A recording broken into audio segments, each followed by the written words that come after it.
Friends, anxiety symptoms can quietly take over your life. Not just how you feel, but how you think, act, and prepare for everything.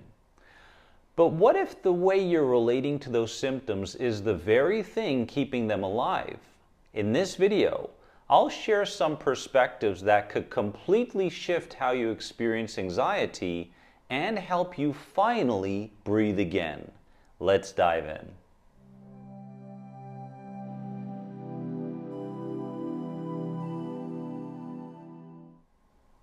My peaceful warriors, welcome to another important video on my channel. If you haven't subscribed and hit the bell for all the notifications for my videos, please do. And if you want to learn more about any of my programs, click here at any point in the video. Now, you are likely here because you want to gain a deeper understanding around your symptoms, right? The bodily kinds. You are likely here because you want to see these symptoms start subsiding. You are likely here because these symptoms are getting in the way of you living the kind of life that you know you deserve to live, right? Would this be true? Most likely, the answer would be yes to all of them, right? That's why I want to create a couple of talking points directly to you, because I can totally relate to what you may be going through right now. I've been in those shoes. And these talking points, although they don't come with any kind of technique or skill set, often can be enough to create clarity when those symptoms come into our conscious awareness in the future. And that clarity can be enough for you to no longer add fear on top of fear, anxiousness on top of anxiousness, threat on top of threat. So let's get into these three talking points so that we can see these symptoms start subsiding and us truly living our lives with these symptoms in the background, right?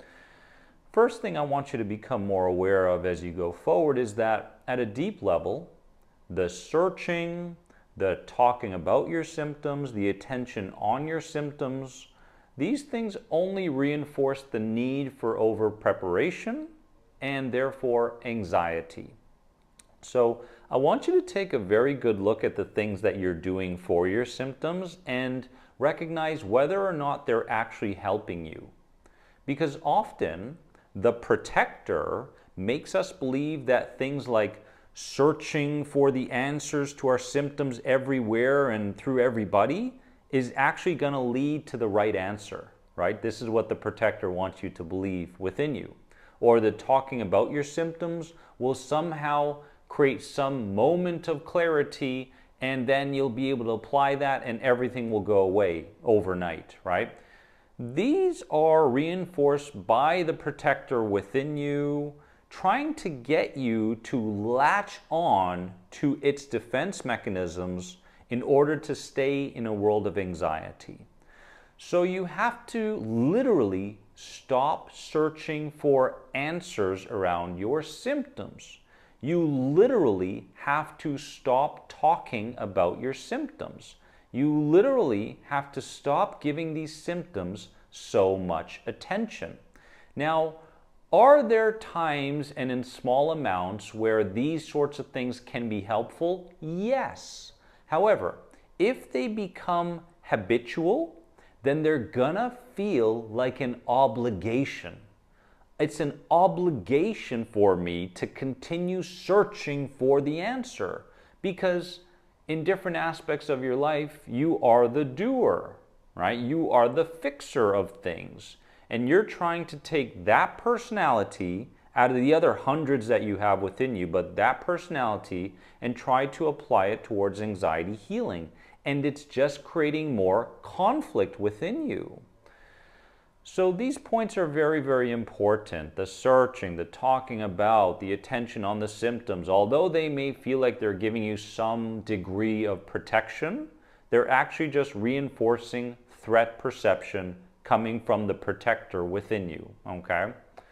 Second thing I want you to realize at a deep level is I want you to remind yourself that it's okay to have the experience of anxiousness or the experience of sensitivity or the experience of dysregulation. It's okay to have the experience of these things without placing a label onto them. Because what do anxiety people do? Well, when you feel anxious, it must mean a host of different anxiety disorders. So what we do is we tend to run towards labels. We need to know exactly these labels, right? And once we know all of these labels, we can start to micromanage each and every one of them, right? No, it's okay for you to have the experience of anxiousness in your body, right?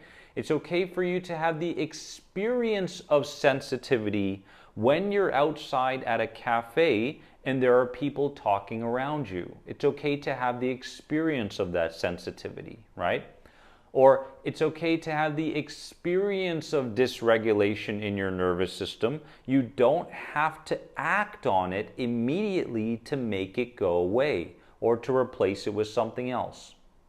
And this approach will help you to start living your life again, which is in fact the very thing that needs to happen in order for your anxiety recovery to be supercharged, right? The supercharging to your anxiety recovery and the dysregulation to your nervous system happens when you live your life differently than how you used to. So it's not about what technique, what understanding, what mindset. It's not about those things. Those things are very, very good and helpful. But it's the living with what it is you're experiencing that will actually create safety as a perception in mind and body, right? So I need you guys to truly, truly understand this. Again, it's okay to have these experiences throughout the day, right? Thirdly, feel the difference between awareness and obligation towards your symptoms, right? So what this means is you can be aware of a symptom, but you're not obligated to spend the entire day fixated around the symptom, right? Similar to the first talking point. So I need you to feel, to understand and to feel the difference between awareness and obligation. Like you're in the shower, right? And you're going, oh, there's that symptom. So there's awareness there, but there's not an obligation that says, oh, there's that symptom. I need to be hyper-focused on it, and I need to go about my entire day based around what this symptom is doing or not doing throughout the day, right? So we feel obligated, we feel tortured by these symptoms by giving them way too much focus and attention when in fact, we can simply be aware of them, right? One of the things back in my day when I was really understanding this healing journey more deeply and learning about letting go, surrender, the middle way, which is the title of my next book, when I started learning about these things and applying them, I realized that I could use the word okay in the moment I was aware of a symptom, and literally that was enough. I needed to train that in, yes, but I could go, oh, there's a symptom there? Okay. And what happened there was no accumulation of nervous energy, right? And as long as there's no accumulation of nervous energy, and I said, okay, and I started to feel like, maybe these symptoms aren't physical in nature, right? Maybe they're just residue of past experiences. Residue, okay? So these are leftovers from the past. And when you start to see it from that perspective, you start to go, well, these things can be there, but they no longer, I'm no longer going to give them my full focus and attention the way I used to, because I now live my life based around a different personality. I'm no longer the doer. I'm no longer the fixer. I'm no longer this or that anxiety disorder. My personality that I choose to live through is a lot lighter in nature, has a sense of humor towards these things, and has the ability to let them be, right? To again have the experience of them when they show up, but be detached from them, right? This is huge as you go forward, because as you apply this more and more often through your day, it's going to be a little bit scary. Like you feel like you're leaving something behind, right? I have to have some degree of anxiety with me. Where are the anxious thoughts? Where are the symptoms? Where are those feelings, right? It feels a bit empty, right? What's going on? I should be worried about something, right? So there's going to be that component to your healing. But as long as you recognize that that as well is coming from the protector within you that wants you to go back to who you were before, as long as you realize that, then you can go back to the personality that is different and pretty much the opposite from the anxious one. That personality is always available within you, just so you know.